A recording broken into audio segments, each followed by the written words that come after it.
ओम शांति।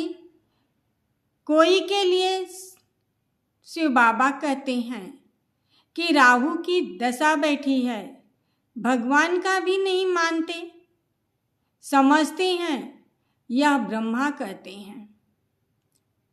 बच्चों को यह नहीं पता पड़ता है कि कौन है, शिव बाबा कह रहे हैं, ब्रह्मा बाबा कह रहे हैं कि दीदी लोग कह रही हैं, ये कोई पता नहीं है। जो डायरेक्शन देते हैं देह अभिमान होने के कारण साकार के लिए समझ लेते हैं, लेकिन ये डायरेक्शन कौन दे रहा है?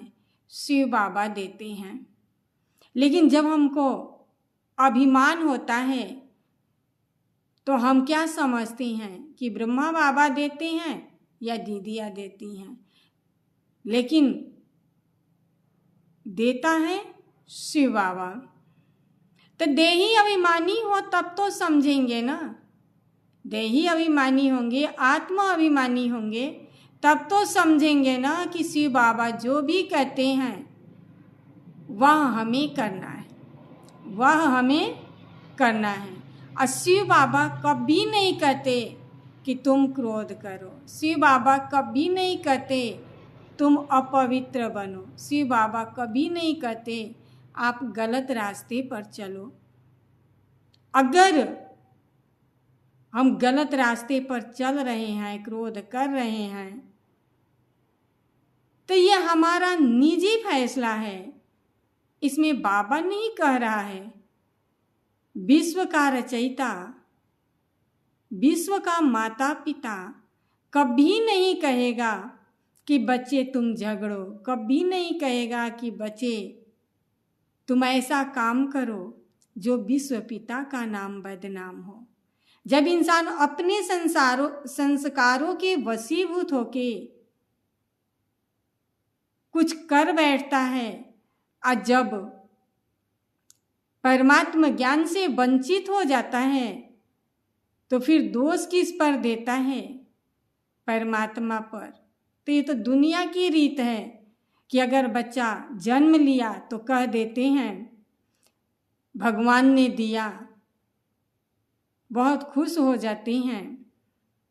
अब बीमारी के कारण या किसी भी कारण बच्चा खत्म हो गया तो क्या कहेंगे? भगवान ने ऐसा क्यों किया, उसको ऐसा नहीं करना चाहिए। यानी जब हुआ तो हमने किया, कोई कहा भी कि भगवान ने किया तो क्या कहते हैं? नहीं नहीं, ये तो हमने किया, हमने बहुत मेहनत की। नौकरी में सफलता मिल जाए, पढ़ाई में सफलता मिल जाए, कोई भी कार्य अच्छा हो जाए तो क्या कहेंगे? हमने इस कार्य के लिए बहुत प्रयास किया, बहुत मेहनत की। कभी नहीं कहेंगे कि भगवान ने किया। लेकिन जब बिगड़ गया तो गाली जरूर भगवान को देंगे, गलत जरूर भगवान को बोलेंगे। तो ये क्या है? ये शरीर का भान है। और जो लोग ये सोच के बैठे हैं मैं मेरे को ऐसा, मेरे को ऐसा,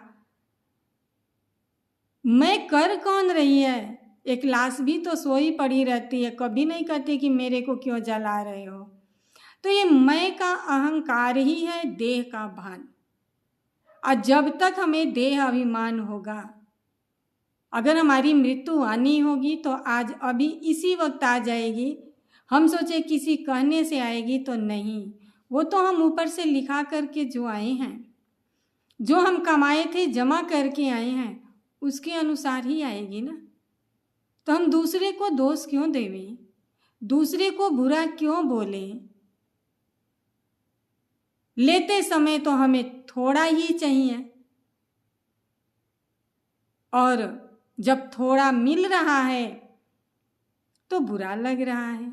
तो बुरा नहीं लगना चाहिए, ये परमात्मा कार्य है। और कहा गया है कि जब जब ऋषि मुनि तपस्या किए और जब जब अत्याचार हुआ, क्योंकि गलत काम में कोई विघ्न नहीं डालते, लेकिन जब अच्छे कार्य के लिए हम निकलते हैं तो हजारों लोग विघ्न डालने के लिए आते हैं।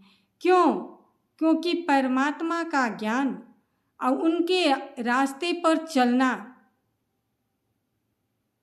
ये उनके सहज बुद्धि में, सहज तरीके से, अब कठिन बुद्धि तो नहीं कह सकते, नहीं बैठ सकता है जो परमात्मा कुल के नहीं है।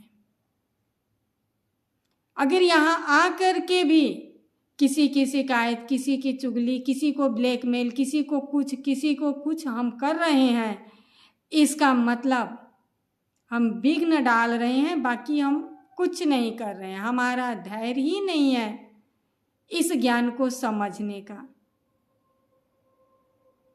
हमारा संस्कार ही नहीं है इसे समझने का। नहीं तो जो वास्तव में प्रभु प्रेमी है, परमात्मा प्रेमी है, वो कभी भी कुछ भी हो जाए विघ्न रूप नहीं बनेंगे।